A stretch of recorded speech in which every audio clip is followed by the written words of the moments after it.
안녕하세요. 신림역 4번 출구 미건부동산 마채연입니다. 요즘은 매주 상가주택에 대해서 말씀을 나누고 있는데요.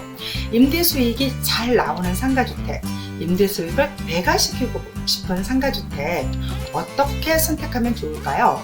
아주 오래된 구옥을 사서 신축하는 게 좋을까요? 아니면 리모델링 하는 게 좋을까요? 신축도 리모델링도 너무 힘들어서 그냥 나는 누군가 잘 지어진 기축 5년, 10년 이내의 집을 사는 게 좋을까요? 이런 이야기를 한번 나눠보려고 합니다. 우리가 이런 이야기를 나눌 수 있는 거는 앞에 말씀드린 상가주택의 입지 선택도 끝났고 또 상가주택의 물건 선택도 끝난 상태인데 그 상가주택 물건 선택을 끝난 것이 아주 오래된 상가주택일 수도 있고 지어진 지 몇 년 안 된 신축급일 수도 있다는 것이죠. 우리는 건폐율, 용적률, 주차장법, 이 상가주택의 확장성까지 보아야 하는 것입니다. 그렇다면 한번 이야기를 나눠보도록 하죠. 우리가 오래된 상가주택을 판단하는 기준이 있는데요.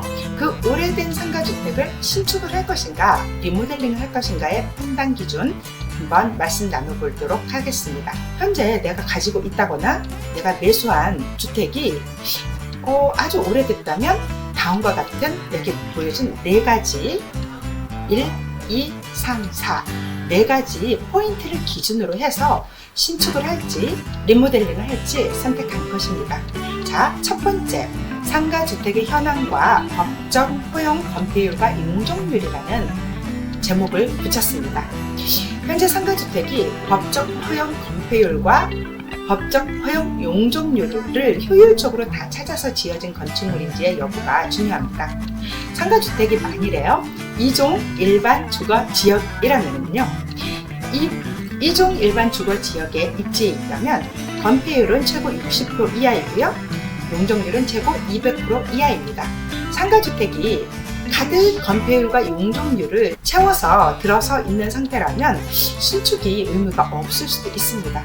또한 신축함으로써 지금의 건축법을 적용해야 되기 때문에 오히려 1층의 상가 면적이 줄어들거나 없어질 수도 있다는 점 알아야 합니다.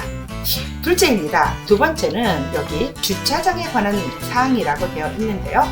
주차장 문제는 아주 오래된 상가의 경우 주차 면적이 구법을 적용받기 때문에 주차장이 아예 없는 경우도 있고요, 주차 면적이 더 적을 수도 있습니다.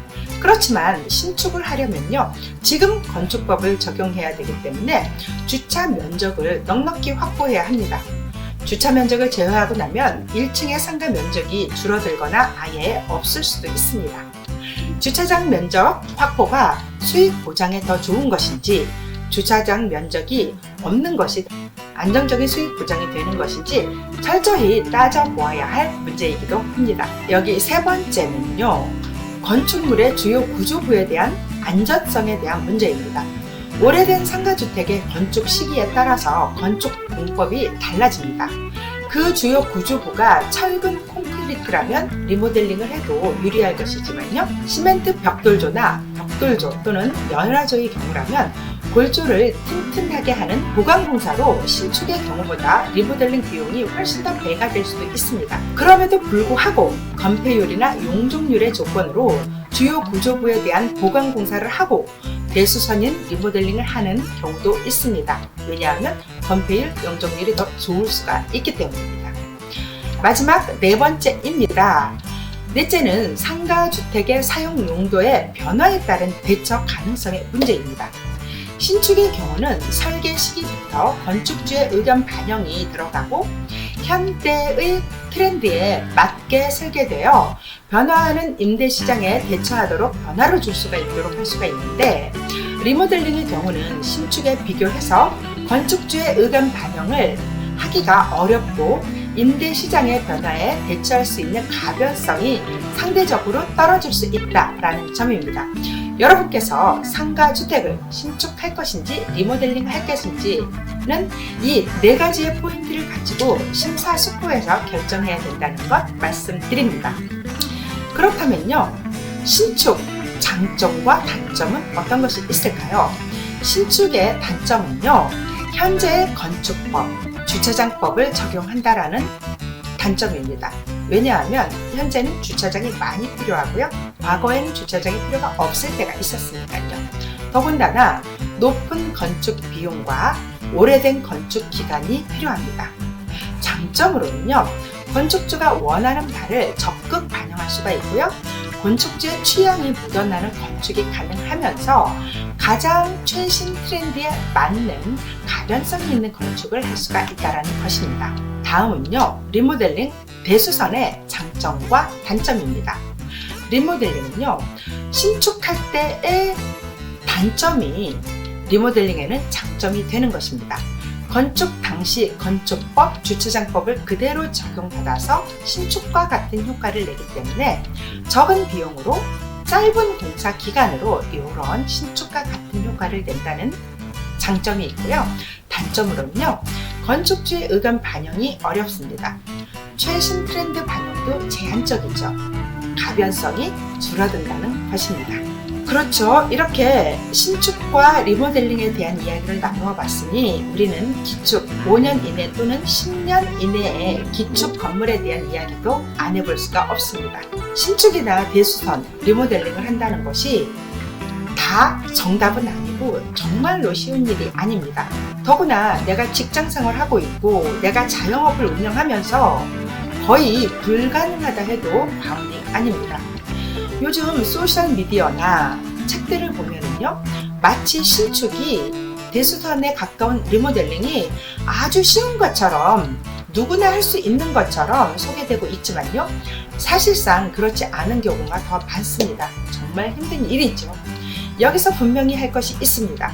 건축업자가 아닌 이상이야 대부분의 건물주는요, 건물을 직접 짓지 않았습니다.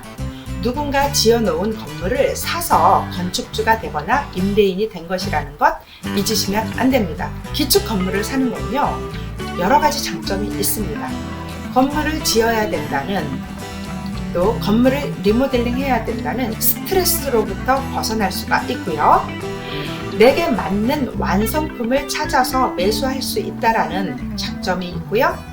바로 사서 바로 수익을 낼 수 있다는 장점이 있습니다. 기축 5년에서 10년 이내에 잘 지어진 상가주택을 한다면요, 여러분이 자영업자라면, 여러분이 직장인이라면 신축 또는 리모델링이 정답이 아니라는 것입니다. 잘 지어진 5년 이내, 10년 이내에 기축 건물을 찾는다면요, 경쟁력에서 단연 우위가 될 것입니다. 이상 오늘은 상가주택, 리모델링, 신축, 기축 어떤 것이 좋은지에 대한 이야기를 나누어 보았고요. 저는 신림역 4번 출구에서 미건 부동산을 경영하고 있습니다.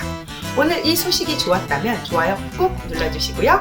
이와 같은 부동산 투자 정보 계속 받아보고 싶으시다면 구독하기도 꾹 눌러주시기 바랍니다. 저는 여러분의 부동산 투자에 도움되는 정보, 뉴스만 제공합니다. 감사합니다.